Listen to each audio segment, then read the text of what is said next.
Day to day news Bharat में मैं श्रेया शर्मा आपका स्वागत करती हूं। Day to day news Bharat आपसे वादा करता है कि हम पूरी निष्पक्षता के साथ पत्रकारिता करेंगे। हमारा कोई भी रिपोर्टर किसी से भी कोई विज्ञापन या उपहार नहीं लेगा। हम ऐसी कोई भी खबर नहीं चलाएंगे जो भोली भाली जनता को बेवकूफ बनाता हो या धोखा देता हो।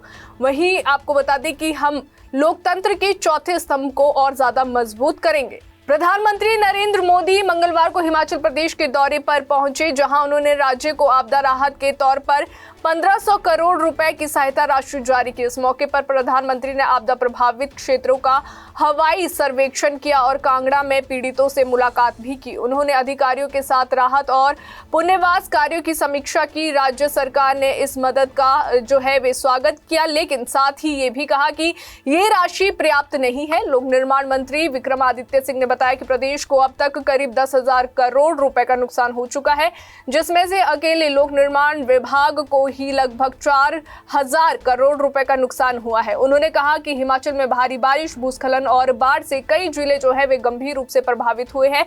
विक्रमादित्य सिंह ने प्रधानमंत्री और केंद्र सरकार का आभार जताते हुए कहा कि प्रदेश ने विधानसभा में सर्वसम्मति से प्रस्ताव पारित कर केंद्र से हिमाचल को आपदा राज्य घोषित करने की मांग की है, ताकि राष्ट्रीय आपदा राहत मापदंडों के तहत प्रदेश को और अधिक संसाधन और सहायता मिल सके। उन्होंने ये भी कहा कि हिमाचल के लोग एहसान फरामोश नहीं है, लेकिन संकट की इस घड़ी में सहयोग की अपेक्षा जरूर रखते हैं। अब देखना होगा कि केंद्र सरकार हिमाचल को आपदा राज्य घोषित करती है या नहीं, और क्या भविष्य में प्रदेश को और राहत पैकेज मिलते हैं। फिलहाल 1500 करोड़ रुपए की राशि राज्य के लिए राहत की पहली किश्त मानी जा रही है। आदरणीय प्रधानमंत्री नरेंद्र मोदी जी हिमाचल प्रदेश आए और उन्होंने यहाँ का जो हवाई आंकलन किया, और उसके बाद आपके कांगड़ा एयरपोर्ट पर एक मीटिंग मुख्यमंत्री जी के साथ, माननीय राज्यपाल जी के साथ और सभी जो डिपार्टमेंट्स के हेड्स हैं, और साथ ही साथ जो प्रभावित परिवार है उनके भी कुछ लोगों से मिले हैं, क्योंकि हम समझते हैं कि ये एक बहुत ही सेंसिटिव समय है प्रदेश के अंदर, और इसमें प्रधानमंत्री जी का हिमाचल आना बहुत महत्वपूर्ण था। उन्होंने आज एक पैकेज की घोषणा भी करी है, जो मुझे अभी जानकारी प्राप्त हुई है कि करीबन 1500 करोड़ रुपए का उन्होंने पैकेज प्रदेश के लिए दिया है।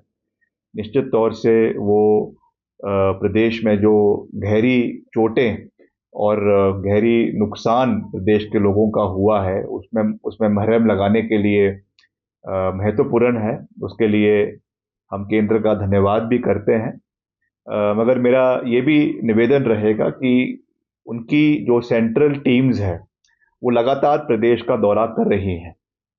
वो चंबा में भी गई है, कुल्लू में भी गई है, और इलाकों में भी गई है, और उन्होंने एक बाकायदा असेसमेंट प्रदेश में हुए नुकसान का किया है, जो आंकड़ों के साथ है, वेल डॉक्यूमेंटेड है।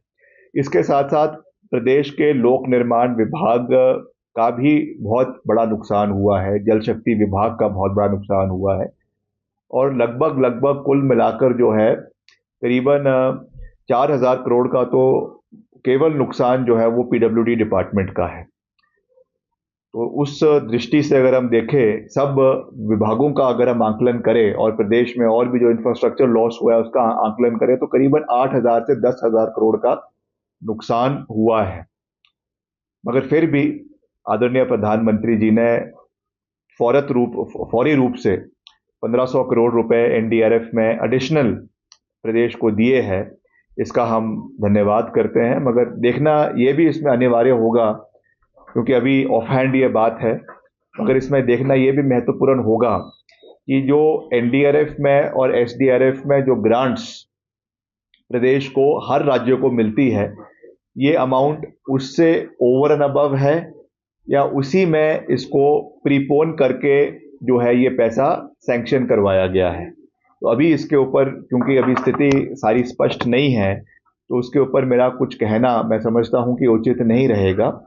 मगर फिर भी हम लोग, हिमाचल के लोग एहसान फरामोश नहीं हैं, और आदरणीय प्रधानमंत्री जी ने जो आज 1500 करोड़ रुपए की घोषणा की है, उसका बतौर प्रदेश के लोक निर्माण मंत्री होने के नाते मैं प्रधानमंत्री जी का और केंद्र सरकार का धन्यवाद भी करता हूं, और साथ ही साथ उनसे ये विनम्र निवेदन भी करना चाहूंगा, क्योंकि स्केल ऑफ डेविस्टेशन, जिस स्तर का नुकसान प्रदेश के अंदर हुआ है वो बहुत बड़ा है। तो उसमें और भी जो सहयोग अकॉर्डिंग टू दी, जैसा मैंने आपको कहा कि जो टीम्स ने जो आंकलन किया है उसके बेसिस पे जो नुकसान प्रदेश में हुआ है उस पे और भी सहयोग आने वाले समय में करे।